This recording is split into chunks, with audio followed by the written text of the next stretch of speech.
Alright, hello everyone and welcome to WWE Discussion. I'm your host and WWE enthusiast Doug.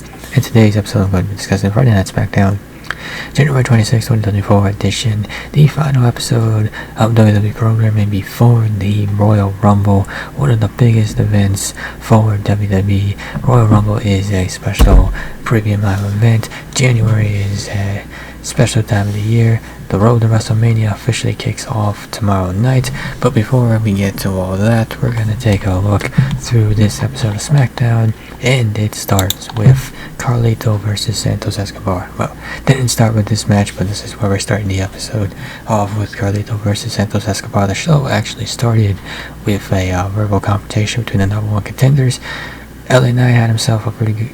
LA Knight pretty much MVP of that segment right there. Not much else to say.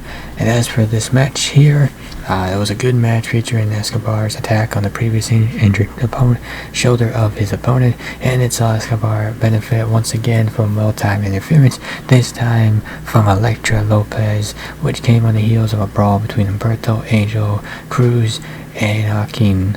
A feud that still has some gas left in it, left in the tank while waiting on the return of Rey Mysterio.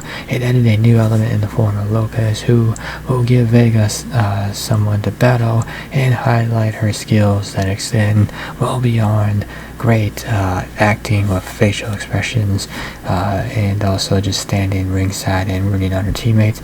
Overall, segment match was a hit. There was a major development that will help enhance the overall storyline in the long run. Women's tag team title match: Katana Chance and Kaden Carter versus the Kabuki Warriors. Kabuki Warriors getting the win here, becoming the new women's tag team champions. It is a shame that Chance and Carter had their title reign cut so short, but there was no way the Kabuki Warriors were losing this matchup, and the win came in a good match, maybe the best of the champion's career, that went over the crowd late and had them hanging on some of the more dramatic near falls. The finish was great. Chance took a big bump and the right team went over. The big post-match celebration with Pyro exploding on the stage, while Michael Cole questioned whether Bayley would be able to hold up her end of the bargain at the Royal Rumble, not only focused on a huge victory for the faction, but also the central story of the faction, that being Bayley, the story with Bayley, the highlight of this show up until this point. So will Bayley get the job done at the Royal Rumble? Yeah, I think she did. I tweeted out my picks for the Royal Rumble, and I have Bayley winning the Women's Royal Rumble match, but I'd imagine Damage Control probably turns on her after the Royal Rumble. Now granted, if she got eliminated, that'd be an easy way to set that one up, but I like the idea of Bayley winning and seemingly thinking she's gonna challenge Rhea Ripley, only for everything to fall apart around her. Bobby Lashley and the Street Profits versus in the Final Testament in a face-to-face, or at least that was the plan. Now I guess, depending on how you look at it, they did meet. It wasn't face-to-face in the ring, but they certainly were close enough, I guess. I don't know what you would call it. They tried to spit it off as a technical face-to-face, but all it really was just two teams being in the same spot at the same time. Nonetheless, just when Bobby Lashley and the Profits thought they had the answers, the Final Testament changed the question. Karrion Kross and the Authors of Pain passed on the advertised face-to-face with the Rivals, instead opting to jump their opponents and leave them laying. It was another show of dominance by the Final Testament, one that further intensified the issues between the two sides and planted the seeds for the inevitable in-ring showdown. It may not have been the expected face-to-face, but it was still effective booking that did not water down what should be a hot contest when it occurs. Don't know when this 6-man tag team match is going to happen, but you know it is. Truth be told, I would like to see a Tornado Trios match between these two. I have not seen one of those in WWE in quite some time. I think it would be a whole lot more fun than a traditional 6-man tag team match with some of the build you already got going into this, to just let these 6 guys compete all at the same time and just let the pandemonium ensue, let the chaos unfold, let a whole bunch of stuff get broken. Well, hopefully not bodies, or at least if they do, not severely. But yeah, that's kind of what I'm thinking. WWE's probably not thinking that. For some reason, they're not big into Tornado Tag Team action. I don't know why. Tornado Tag Team action is the most fun tag team action. And the show concludes with LA Knight versus Solo Sikoa, and Solo Sikoa sought to fix the problem that was LA Knight, but before he could, Styles interfered, and chaos erupted, bringing the main event of the show to an abrupt end. Knight gets the win via DQ. So there is that. The Phenomenal One ruined a fun and red hot match and proceeded to further establish his persona before Orton. Well, I don't know if he would call it making the save, but Orton certainly returned the favor to Styles after Styles laid them out at the beginning of the show. The Viper went on cork some draping DDTs and RKOs and appeared to be the last man standing, closed with the show closing out. However, Knight would appear out of nowhere, taking a page from Orton's book and deliver some blunt force trauma, and then the show cuts out.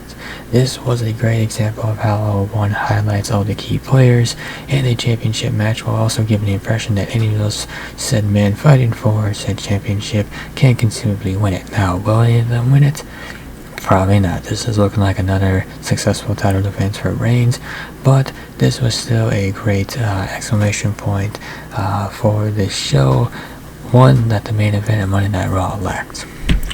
So in conclusion, this was another strong edition of SmackDown with just enough hype for the Royal Rumble to earn the go-home label, with an appropriate amount of progression for the ongoing feuds on the Blue brand, regardless of whether they will play out on the grand stage Saturday night in Tampa. WWE Creative did a great job of highlighting the fatal four-way match for the Undisputed Universal Championship, even without having Reigns present, and the BFT from Knight to Orton was well-timed in the show of a bang. The debut of Elektra Lopez, the coronation of new women's tag team champions, the latest in the Final Testament feud of Lashley and the Street Profits, and the tease of a tag team showdown pitting Hayes and Trick Williams against Theory and Lawler all set the stage for what is to come on Friday night, or what yet.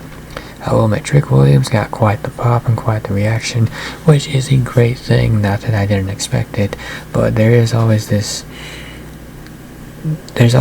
I guess, prevailing notion that when an NXT star comes up to the main roster, that they gotta do a whole lot of work to kind of reintroduce the guy to a new audience.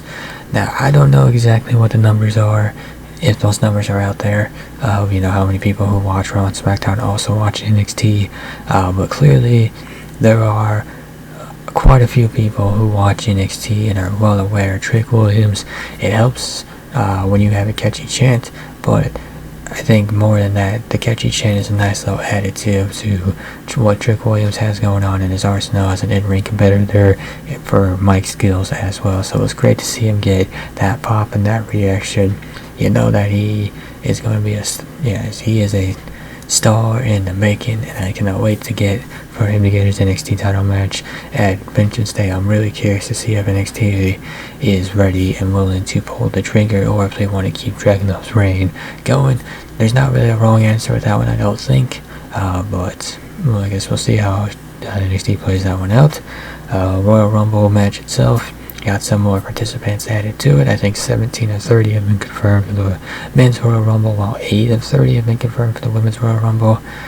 So there still is plenty of room left for intrigue and speculation that will continue and all be made clear when the Royal Rumble itself comes tomorrow night, Saturday night. And with that, that will conclude this episode of WWE Discussion. If you enjoyed this episode, be sure to hit that like and subscribe button down below.